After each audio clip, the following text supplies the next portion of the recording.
Malam biru ke kamar terjaga. Gubernur Sumsel Alex Nurdin melantik 37 pejabat eselon 2, eselon 3, dan 4 di lingkungan pemerintah Provinsi Sumatera Selatan.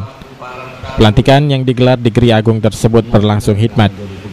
Menurut Gubernur, pelantikan eselon 2, 3, dan 4 ini merupakan suatu kehormatan dari pemerintah kepada pejabat yang dilantik. Karenanya alih tugas jabatan ini merupakan kebutuhan organisasi untuk mencapai tujuan serta upaya untuk meningkatkan kinerja organisasi tersebut. Pelantikan ini bukan didasari atas pertimbangan suka atau tidak suka, namun atas dasar kebutuhan. Bagi pejabat yang sudah dilantik akan dilakukan evaluasi. Jika kinerjanya tidak maksimal, bisa saja diganti.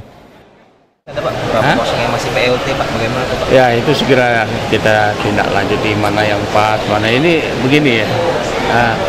Bukan berarti dilantik sekarang aman selama setahun 2 tahun, enggak. Belum tentu dinilai kinerjanya.